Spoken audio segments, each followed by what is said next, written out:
show of hands on, who here really is running production applications with stateful components in Kubernetes right now? Great, great. So there's a couple people out there that have stateful apps, and is it if I can ask, is it an application that you've developed internally, or is it something that you found on the internet that? Okay, great, great. Kafka, fantastic. Well, you're going to see a little bit more of that later today. And anybody running databases inside of their clusters? You have? Oh. Excellent, excellent. Yeah, and when you went to set up that stateful application, was it similar to deploying? Did you just build a deployment and fire it off and everything just works? So, what I'd like to do. That's crazy talk, right? Yeah, at some point. Well, I ask because when it comes to development practices, one of the greatest advantages I see in this software package is that it makes stateful applications and app components as easy to deal with as the stateless ones. And so developers right now, they really have to care what the data requirements of their application are, a lot more than I think they should have to. They should be able to, use standard Kubernetes interfaces to take a look, make sure they have some capacity, you deploy to defaults or hand-tuned environments, and then be up and running in a couple of minutes, because that way they can install a new component that they can write their code against. So with that, I think I might be able to find my technical slides, and there will be some repeats in here. Is that the one up there? It's like the screen split. So. Oh, okay, yeah. Let's check. Yeah, you'll see some repeats in here, and we're gonna tell storage about how applications have changed. So. Did anybody have any questions about the storage engine architectures? Everybody's pretty clear on how local PV and Jiva and yeah. Well, the one thing that was not clear is from an application perspective. So local PV C-store, I take it, is the libc-store type of interface. Correct. C-store is a C implementation that also uses userland ZFS. Right. Mm-hmm. And local PV just appears as block device. Well, local PV manages either block devices that you've attached to your nodes and that are. From an application perspective, do they appear as just block devices, virtualized block devices that we can use? What the application sees inside the pod is a mounted file system. So at the specified location. I use the Kubernetes magic to format it and put file system on it. You can get either raw device if you want, okay, or get an ext4 exabytes. Okay, so you can look at the raw device, or you could ask it to deploy a file system on it in your stack, and it will mount it and make it. That's correct. Yeah. And then all the decentralization is managed under those layers, and eventually hits like the CSR, and then yeah, the pod sees its claim and the matching volume, and nothing else about the replication or any of that. No, but and underneath the storage controller, you'll have. It might help to draw this out. So you have a pod. That's not very dark.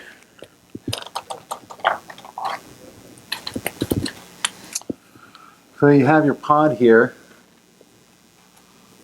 that goes to a PVC.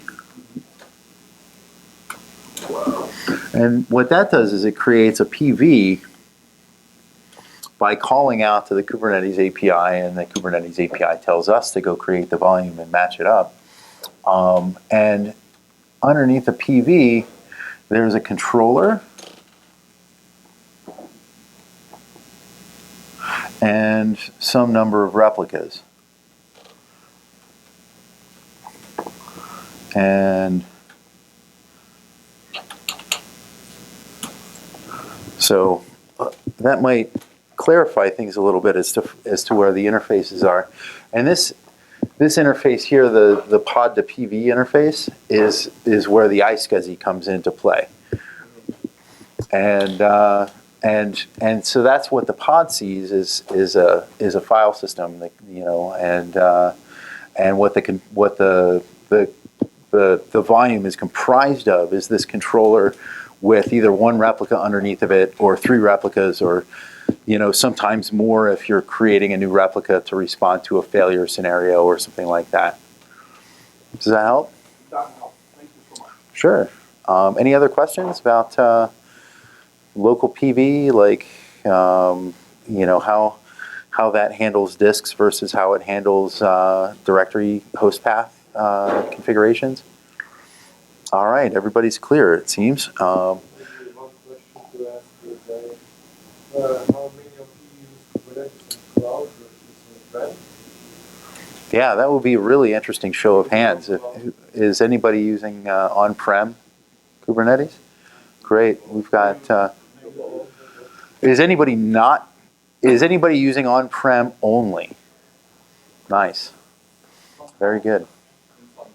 In some cases, for certain applications, you're using on-prem only.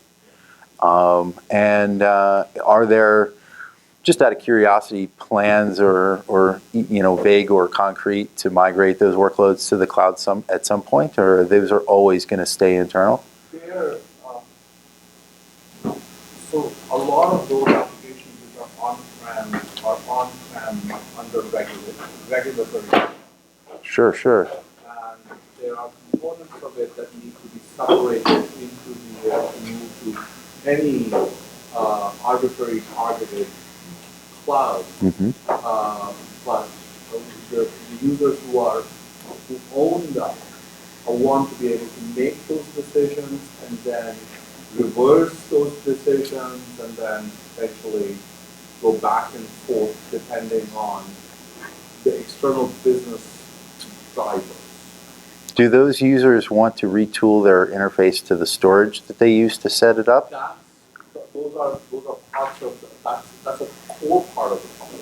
Yes. And it's a necessary, but it's not sufficient. It's a necessary component, but it's not sufficient to address all of their needs. Right. And I don't want to digress into the details of that. But, Oh no, I appreciate your feedback on and thinking along with us here.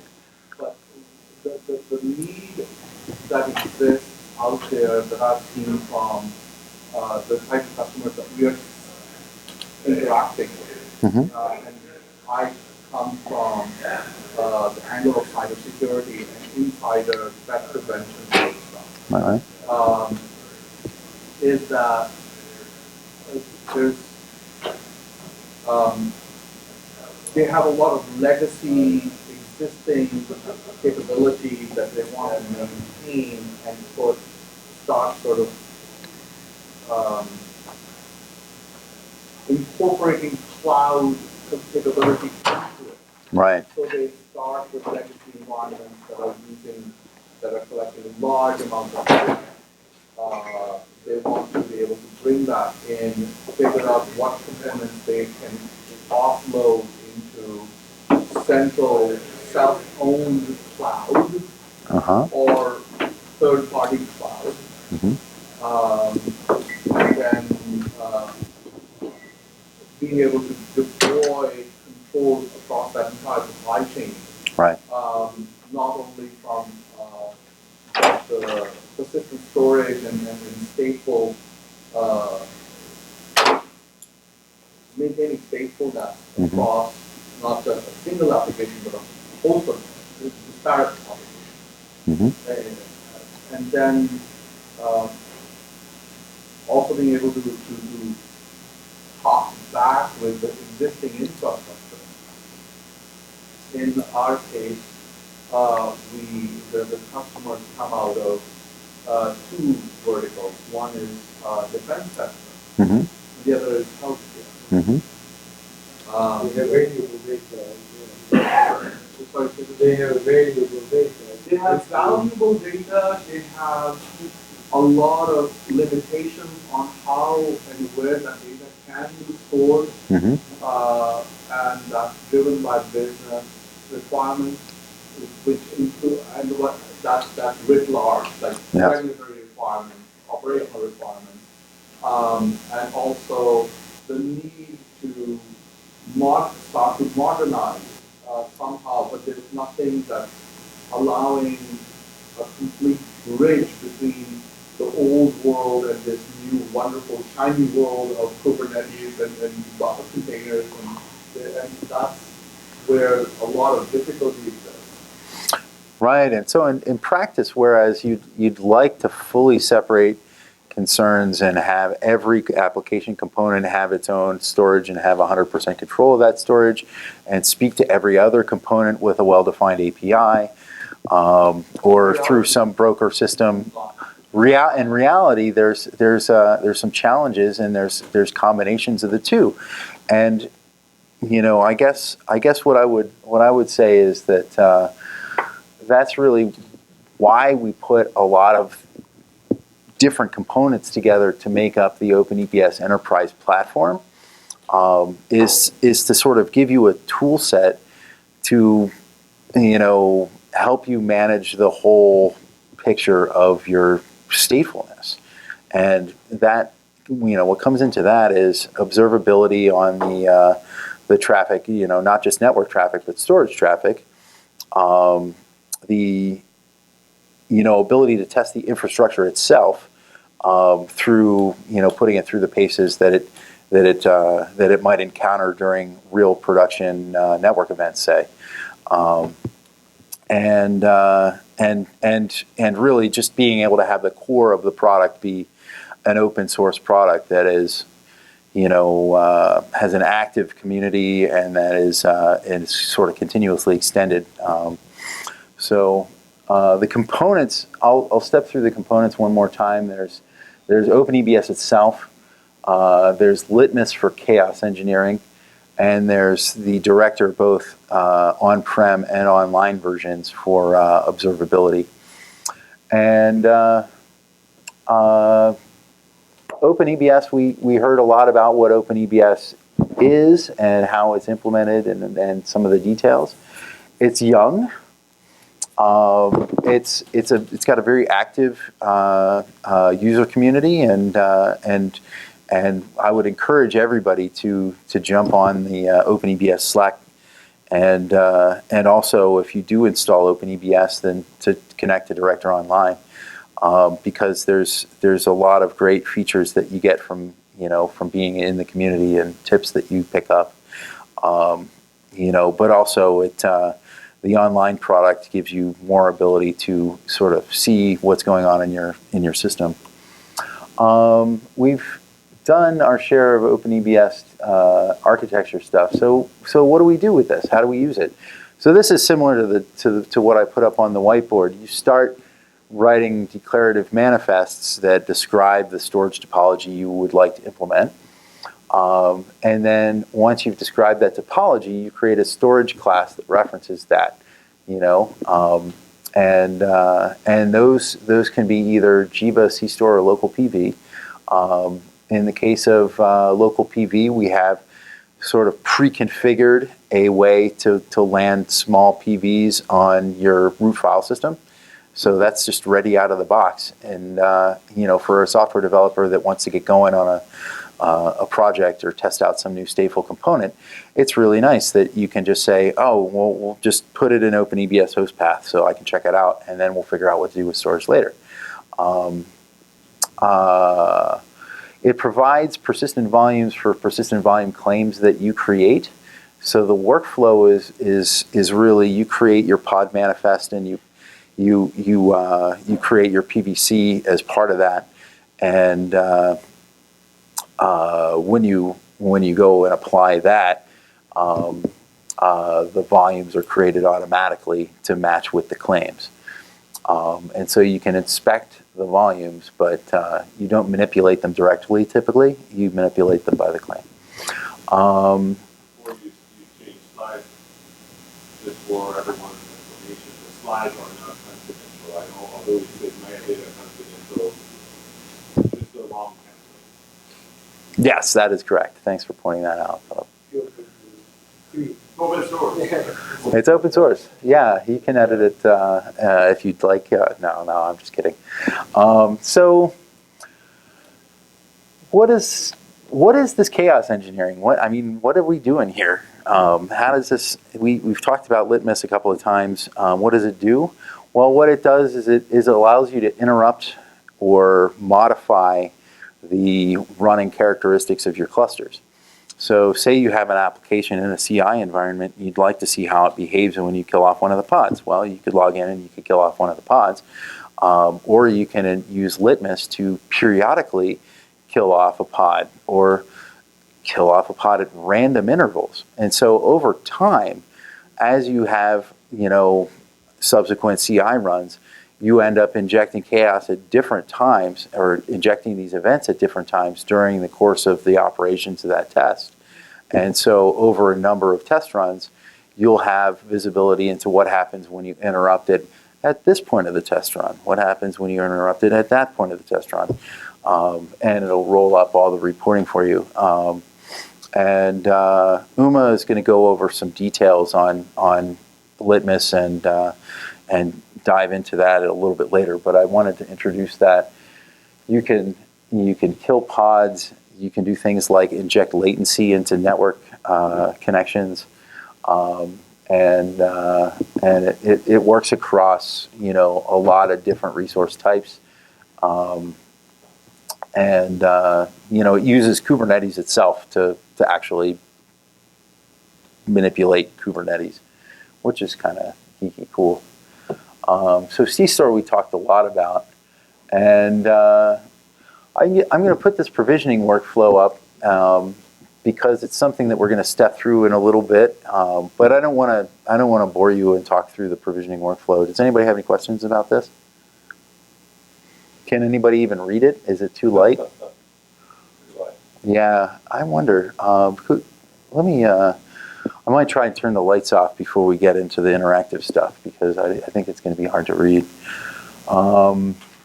In our deep dive, we talked a little bit about the control plane architecture versus the data plane, and that's one of the sort of standard architectural features of this product is that it does have a decoupled control plane, but it uses Kubernetes itself as the data plane for your storage. So it becomes important to have performant network and all that.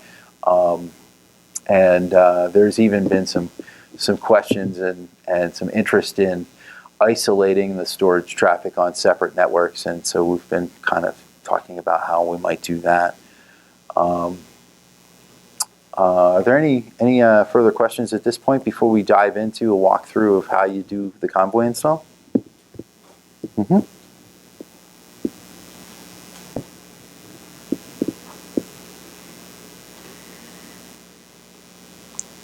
Well, if not, then I'm going to hand it back to Greg. And should I hover around up here in case we do have two microphones, so I can. Well, don't leave the road.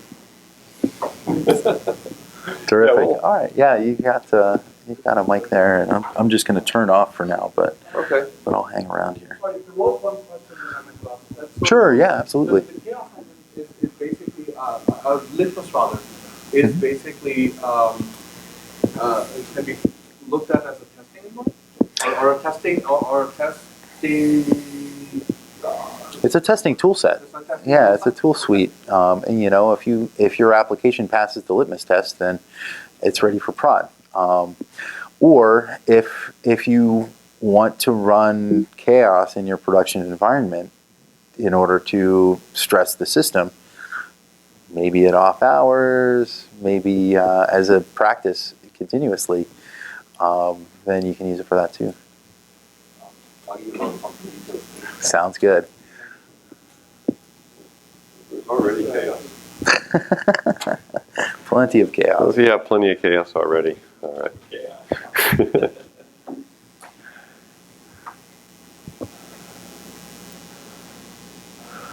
All right.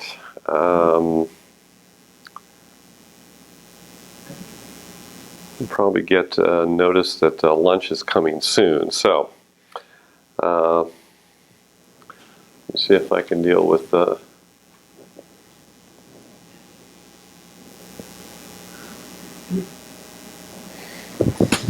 Yeah, let me see if, while we're doing this, I can turn off the lights up front.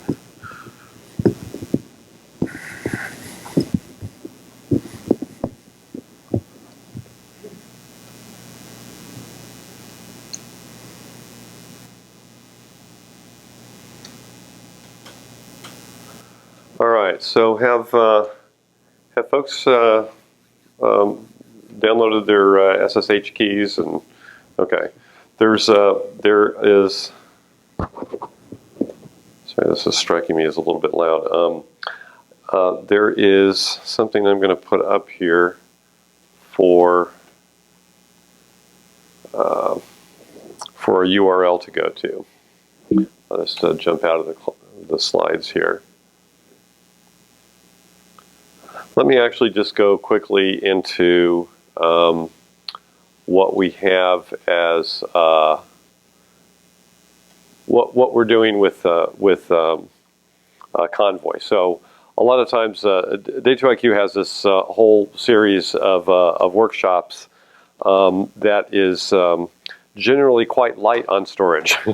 So we do a lot of workshops with the just kind of like basic introduction to Kubernetes. So I think we're at a kind of more advanced crowd here, and so I'm not going to go much into that, but I want to talk about what Convoy specifically is, because that's the distribution that we'll be using. So first off, we've got the fact that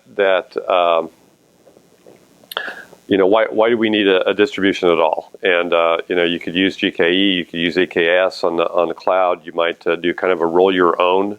The basic complexity of it is that there are many aspects that you have to figure out and wire together.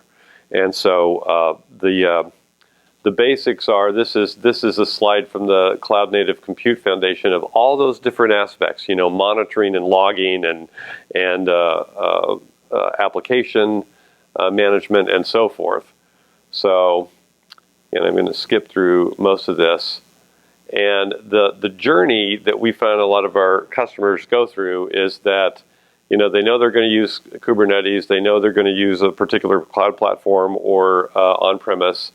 They get some Kubernetes training, then they start looking at all these different components, monitoring, logging, networking aspects, service mesh, etc.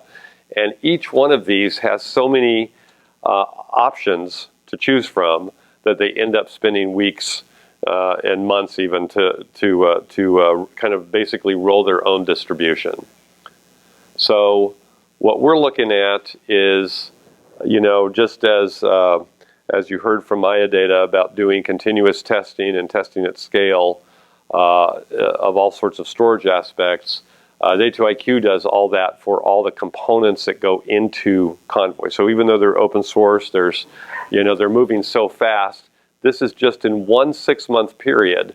The number on the left is number of releases for those components, and the number on the right in red are security vulnerabilities that have to be addressed immediately. So, basically it's a question: do you want your team to be doing that, or you want someone else to do that integration testing and watch out for the vulnerabilities? The aspects that go into it. All of you who know about Kubernetes are probably familiar with these projects and have made similar choices. Convoy itself starts off with a Convoy command. So if you're deploying to a cloud platform, it's simply Convoy up, as we'll see very soon. But the binary downloads a Docker image that contains Terraform and Ansible. So there's a simple YAML file that defines your Convoy cluster. What is it? The first part is a document called provisioning. So if you're using a cloud platform, then Terraform takes over and does all the provisioning. Whether you're in the cloud or on-prem, once that happens, then the Ansible playbooks that are a part of the distribution kick in, and the point is to make your experience very similar no matter what cloud you're in, if you're moving back and forth and so forth. And then at a low level, of course, you've got etcd, part of every Kubernetes cluster, a real bottleneck for scaling up that we're working through. Containerd as the basis for your runtime. Then as you kind of move up, you've got your service mesh and networking aspects, and these are basically the components. This is why we call it an opinionated stack, right? It's a distribution where we say, okay, we think this is the current, best of breed for all these different components. However, they are also pluggable, so you can choose in the YAML file to say this particular add-on is disabled. One of the key ones that might be relevant would be like Linkerd, and you prefer to use Istio. It's just a matter of swapping out that flag. And then we go all the way up to log delivery and metrics delivery with predefined dashboards in Grafana and predefined whole host of metrics in Kibana for log searching and so forth. But because Prometheus is there, if you have third-party things like Splunk, then you can tie those in. Okay, so we get to our first lab, and it's probably going to be right before lunch. Let me jump into where you can find all this stuff online. I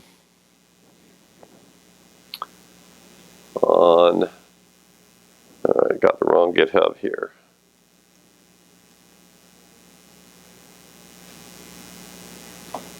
So what you can do is go to GitHub Gregory G Convoy training, and there is a folder in there called Data. And the README in there is what we're going to be doing. Okay? So the first part with Jumpservers, anyone who might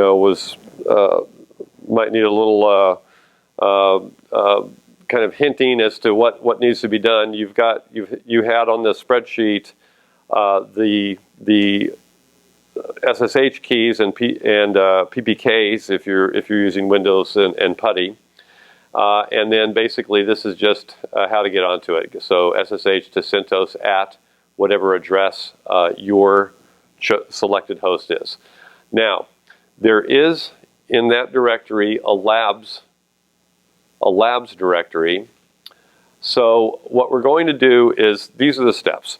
We're going to bring up a Convoy cluster with a lot of the add-ons, a lot of those components I was talking about disabled.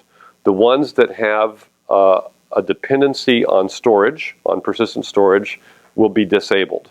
And the reason we're doing that is so that we can get the infrastructure installed on the cluster for OpenEBS and then switch that over. Basically, we're going to say CStore OpenEBS is the default storage. So when a Kubernetes pod asks for, or a deployment asks for a persistent volume claim, it's going to default to OpenEBS, right? So there's a number of steps to that, and what we're going to start with is, I'm going to show you what you can do. I think what I'll do is just bring up the shell that I have for one of these. All right, so I went in and nabbed student 0. So I'm in the labs directory. When you start out, just in case this might not be quite big enough, you'll see it says do your work in the labs directory. So CD to labs directory, this is the first step. And then for each of the things that we're going to do, there's a script starting off with 00. So 0001, and we have to do these, we kind of have to do these steps in order. Yeah.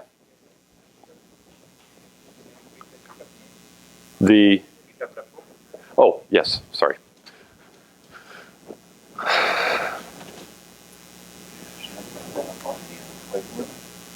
Yeah, let's do that. Yeah, github.com/GregoryG. Brian's going to put it up here too. /convoy-training. And then there's a Maya data directory underneath that.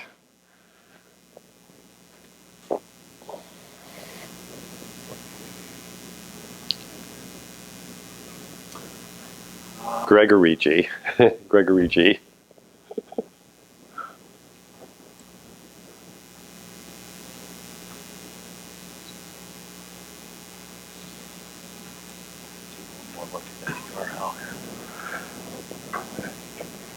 Yeah, you can do just Gregory G /convoy-training /Maya data actually.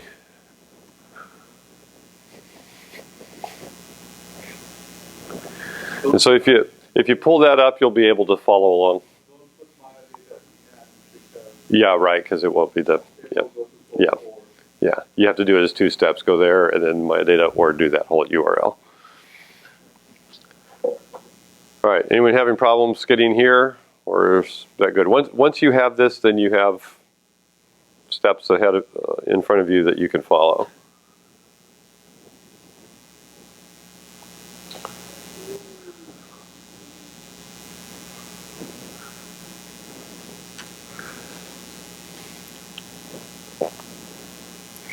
All right, so what we show here is we're going to start out by bringing up Convoy up. That's the command.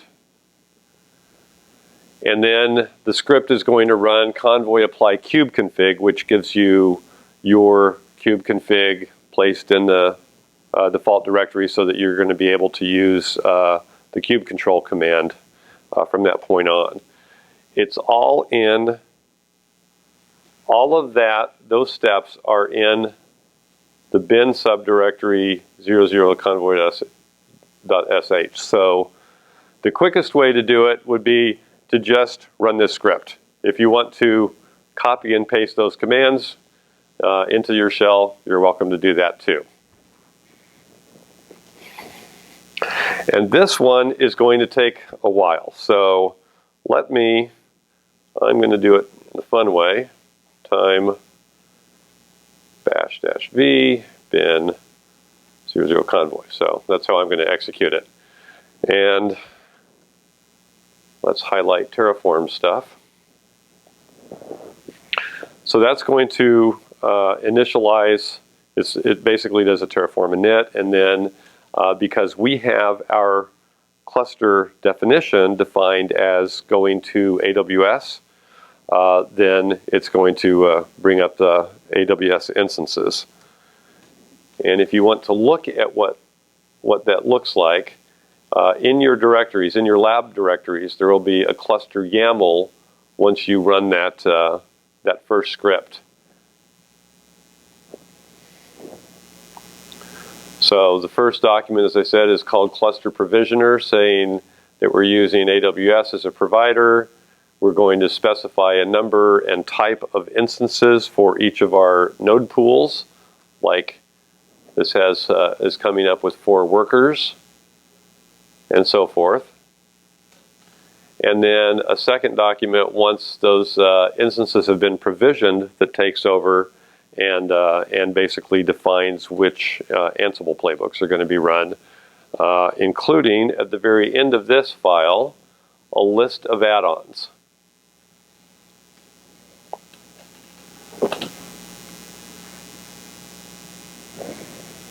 All right, so raise your hand if there's any problems getting the cluster initially going. Maintenance status one, build on new Terraform fly.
So this deploying add-ons is the last stage that happens, and so if you're there, you're in good shape.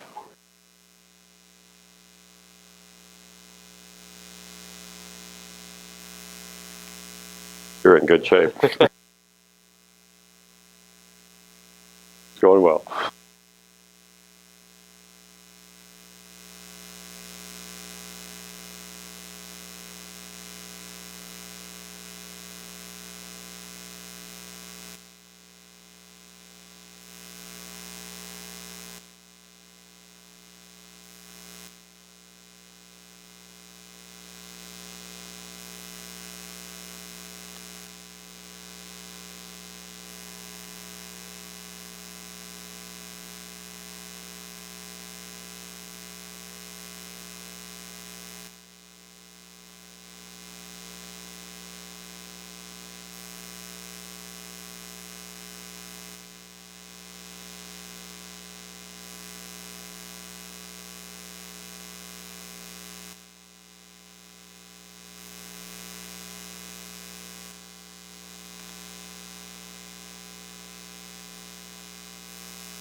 This next step is actually simply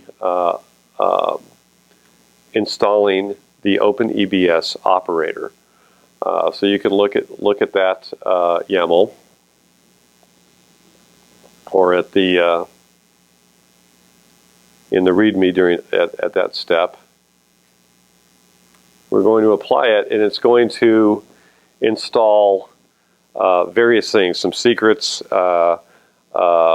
deployments, etc. You have a couple custom resource definitions as well. We do.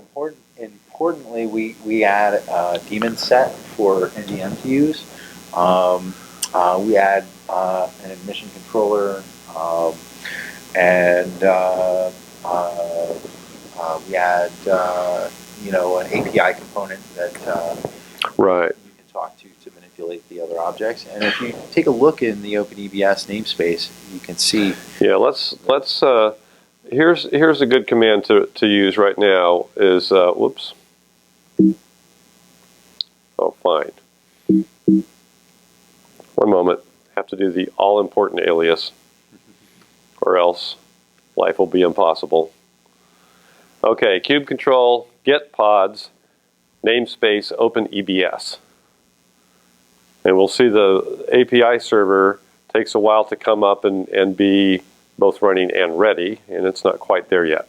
Yeah, it'll usually come up within 90 or 100 seconds. So that's really normal. So Yep.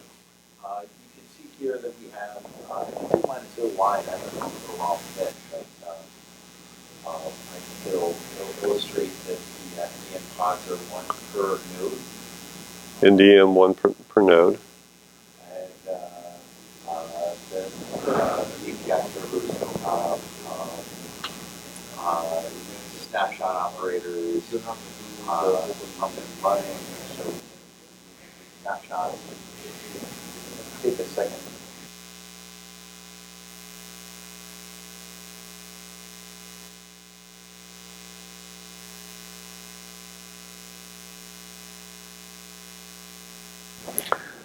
We'll get this going, and then we'll turn to lunch. So, back to non-wide. Great. All right. Looks like we're up Shows and running with the API server is ready. That's what we're waiting for before we move to the next step. Is everyone roughly on that at the same spot? Okay. Great. All right. Awesome. Yeah, isn't Kubernetes amazing? I mean, it's a one-line command to install OpenEBS and Yeah. get a lot of functionality out of it. All right. So this YAML creates a storage pool claim, which you can do get SPC, and let's look in their OpenEBS names. Is that namespaced? I don't recall. Yeah, the storage stuff is generally not. It's like overarching. Some of the storage objects are namespaced, so that the ones that have to get put into their own namespaces. Okay. With block devices, for example, we put in the OpenEBS namespace. Great. Okay. So the fifth, or the sixth actually, 05, 05 is create default storage class. Similar type of thing to create storage class. And we're making OpenEBS as our default. So this is the key thing we want to have across our cluster before we re-enable the storage-dependent add-ons and bring Convoy in all its glory up. I don't think we have to wait for anything here. It's best to check and see if the CStore pods are there. So let's get pods -n OpenEBS, and you'll see that we've got We're looking at these guys, right? these new pods that have just shown up.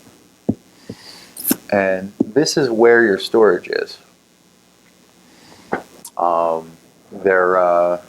There's one pool set up on each of these nodes, and the storage class is going to enforce that we use 3 out of those 4 nodes for any volume that we create in this class. So Great. looks like they're all 4 up and running, and we're in good shape there. Love it. All right. So now 06. 06 is verify storage. If we take a look at that, and you're welcome to to go ahead and just run that. We're creating a persistent volume claim, and we're creating a pod that utilizes that claim, and then the pod is simply going to it's going to start outputting data to our new persistent volume, and then we're going to see that happen by tailing the output, and this will tell us that we're truly ready to go. And it's very quick creating the pod, of course, and the PV, but then it's in a timing loop at the end, waiting for the pod to become ready.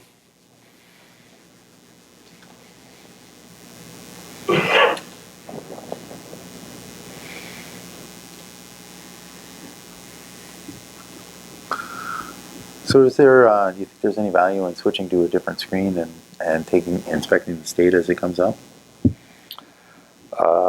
We could do. Maybe grab another Always tab. do that with Kudo, after all. Yeah, or we can just let this run. I don't want to disrupt the flow. Yeah, if you are in another shell, you can look at. This is just in the default namespace. Whoops, I thought it was.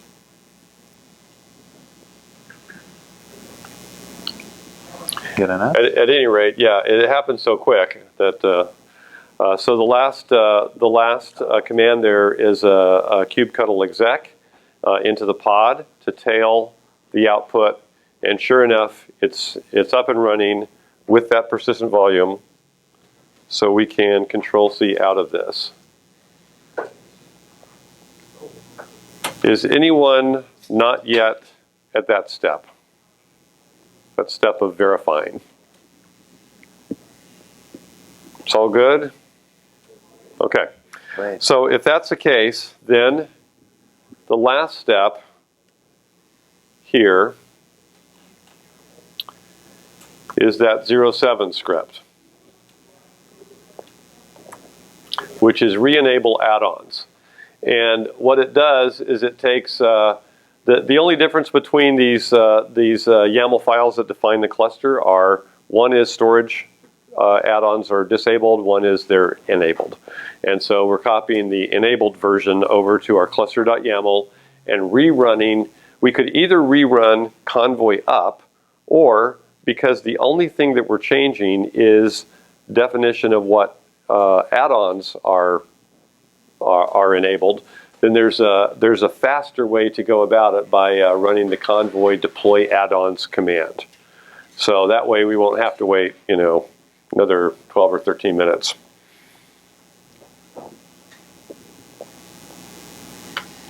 So I'm going to run that, and it jumps straight to the deploying enabled add-ons stage.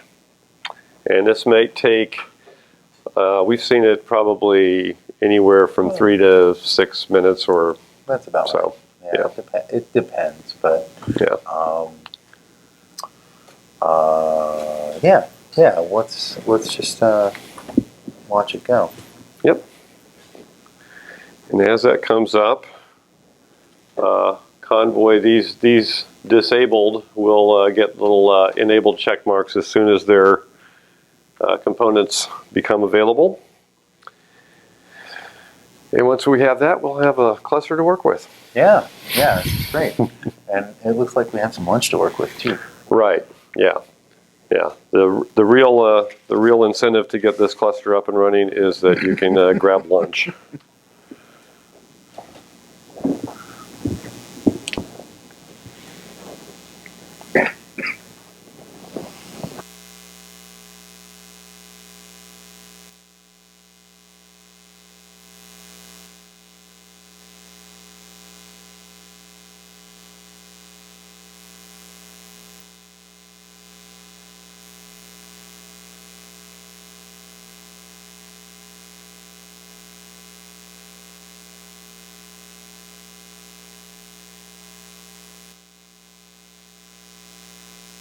Mic on.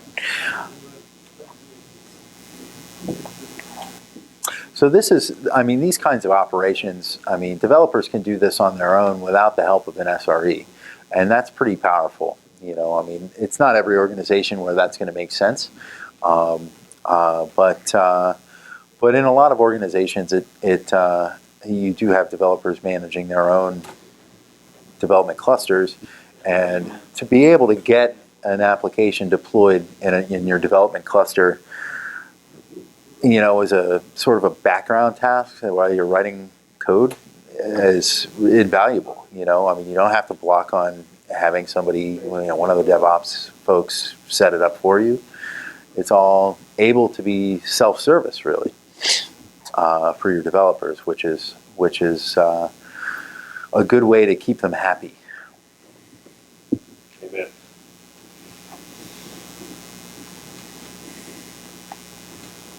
So does anybody have any questions about what we've done so far? It's pretty clear, and it's clear that these resources are managed just the way you use any, you know, Kubernetes to manage any other kind of resource, right? So it's you understand that, you know, when you have that list of pods, you can describe them all and drill down into all the details, including the PVC status, and you can describe all of the OpenEBS objects as well to get details on those. Do we have Fluent and Prometheus coming up in the landing page yet? Ah, terrific. Waiting on Kibana. Yeah, there might be. Yeah,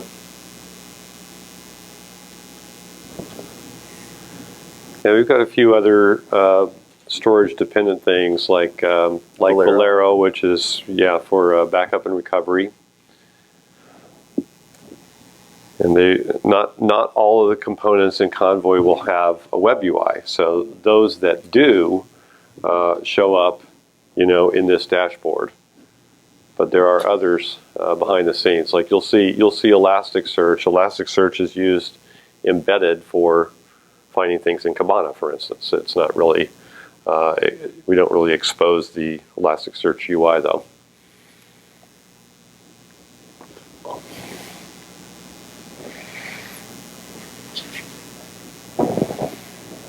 All right.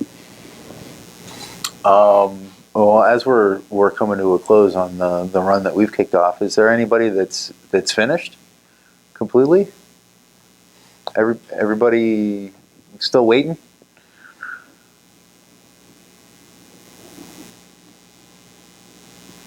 I'm trying to have the jump on all these.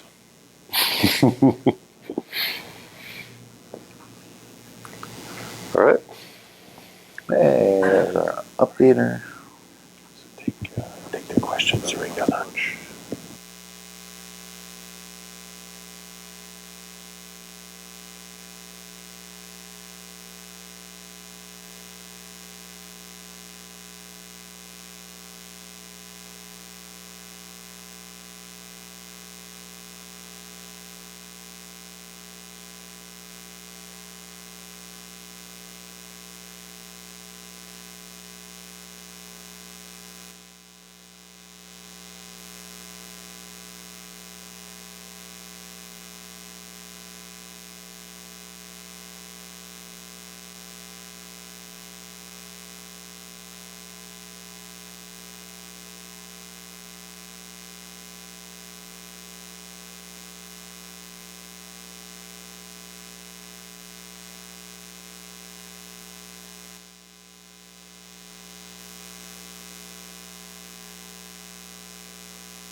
Yeah, someone shout bingo if this finishes before this one does. It should be all about the same time.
Okay, there's been at least one completion here, and mine completed too.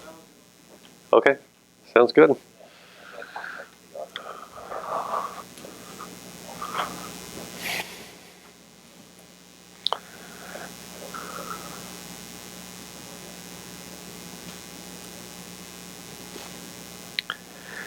There is one last script that I would recommend utilizing, which is, let's see, what is it? bin/kudo reinit. I've had some problems with that next step with kudo, installing things unless it's just kind of reinstalled. So this is the way. This is the way to uninstall kudo, which I'll get into once we get lunch, and we'll get ready for the next labs.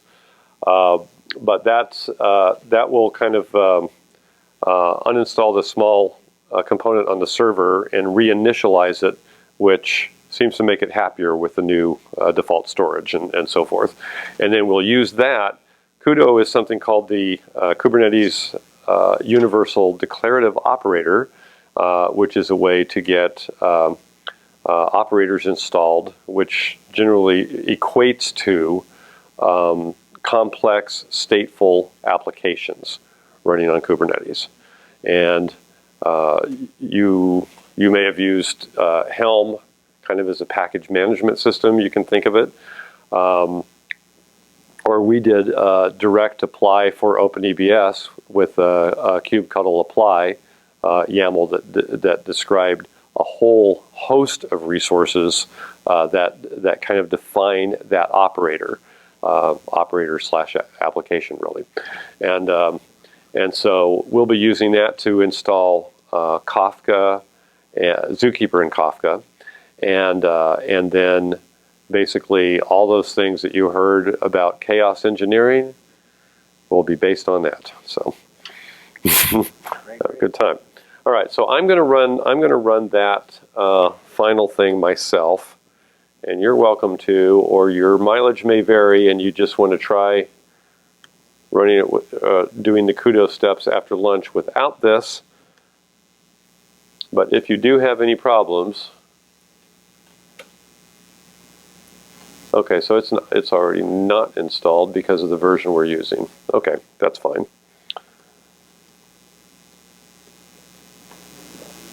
So I'm going to change my tune and say, don't run that script. There's no need to. But it might bail us out of a jam if you have any problems with the later lab with Kafka. All right. I think we're ready for lunch. Yeah. No, let's eat. All right.